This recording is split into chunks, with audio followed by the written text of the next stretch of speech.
Hi everybody. First of all, let me apologise for the lighting above my head. It's not that great, as you can see. It's the halo. It's like a halo effect sort of thing, and it's probably because my angelic source is shining through, my inner angel, as it were.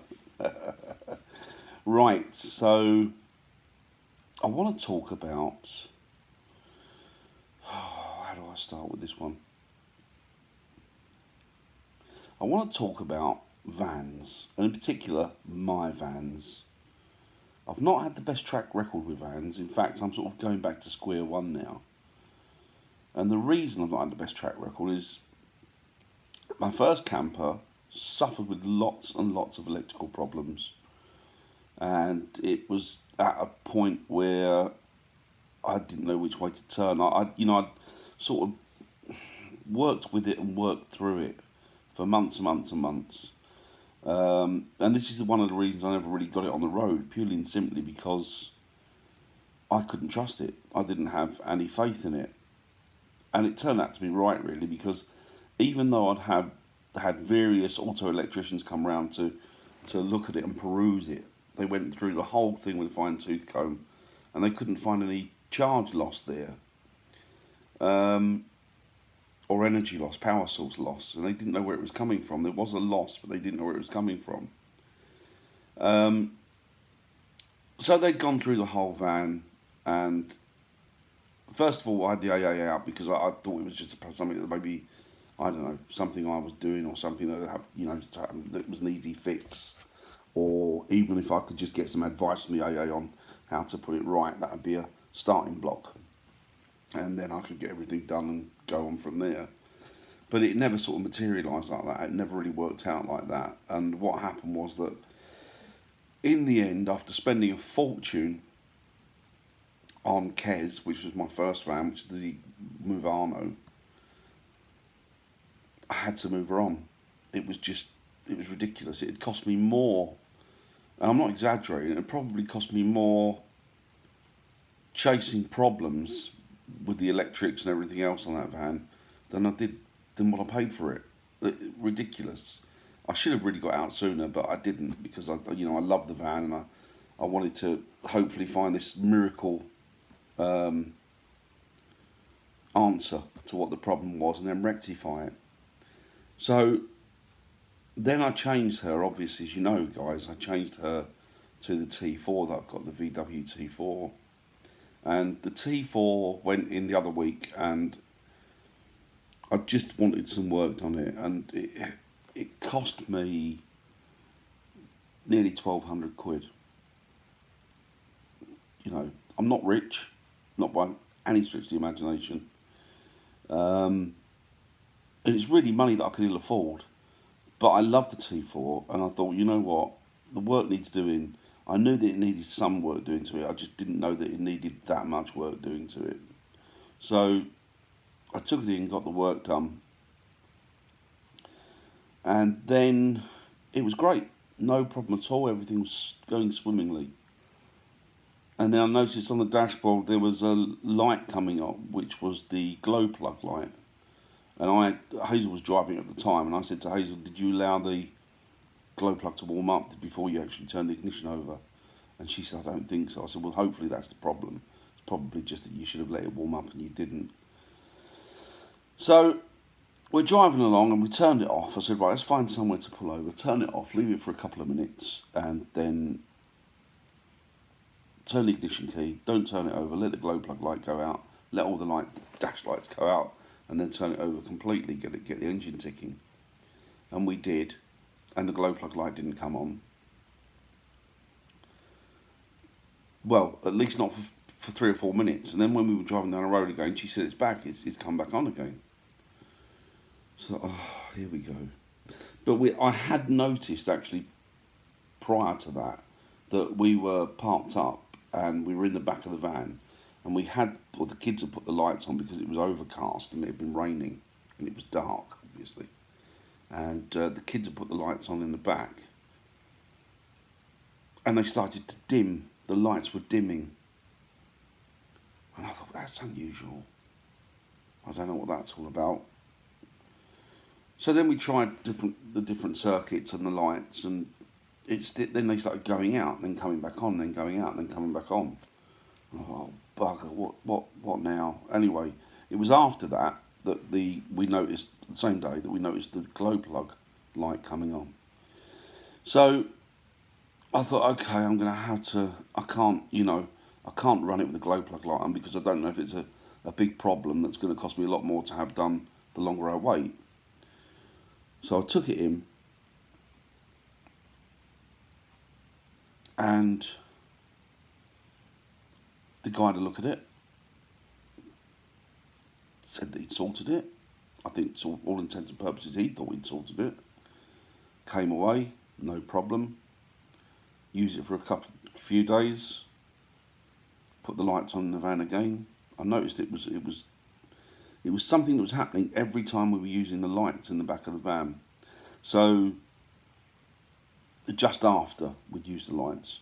So we turned the lights off, we were parked up, turned the lights on, had a cup of tea, turned the lights off, jumped in the driving seat, it was back again. The glow plug light came back on again. So, I don't know what to do, and I was really reluctant to keep throwing money at it because I didn't want to be in a position where I'd spent more rectifying a problem than I'd spent on the van, or even a chunk of that. I didn't want to do that again. So anyway, I thought I'll get the auto electrician, or take it into the auto electrician. Took it into the auto electrician. Couldn't really find the problem again. Do you know what? I'm beginning to lose faith in auto electricians. I don't know. It's ridiculous. Why? The amount of auto electricians I've used in the last year, and none of them can find a problem. I don't know. But anyway, took it to the auto electrician. Couldn't find anything wrong, but there is definitely something wrong with it. Took it home.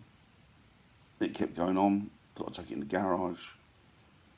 Do you know what? I'm not mechanically minded, but it seems that there's electrical problems and all sorts of problems with the T4. So, what do I do now? I'm not having the greatest joy with these vans. So, again, I've started to use the T4. It was great. We did little jaunts. When you saw that I did it's a video here. If you look back a couple of videos back, you'll see that I did a camp with Willow. We went over to a local campsite and we spent the evening there, and it was great. It was lovely, wonderful. I thought, I can't. It's not just the fact that it's not just the money. I don't really want to put my kids, family, in a vehicle that I have no trust in, that I don't know what could be wrong with it. So we came back home, we ummed and we ahed, and we went through different options and alternatives, and we decided that, the van wasn't fit for purpose. I love that van, but it's not fit for purpose. So the T4's going tomorrow. Luckily enough, I was able to recoup some of the money. I'd still lost a big chunk of money on it, but I was able to recoup some of the money that I'd lost. And we'd gone through different medias, whether it be newspapers, eBay, local ads, what have you, in the search for a decent van. And we thought, right, this time, we're going to have to spend a bit of money on it, and get something that I can trust and have it, just have it for a long period. So we did that, right? We went through the locals. Eventually found one on eBay, got it checked out, went to see it. Absolutely immaculate. It's a Vauxhall.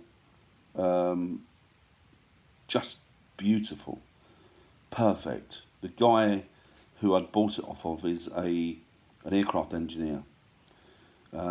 So you know full well that everything's going to be done fit for purpose and as safe as it can be.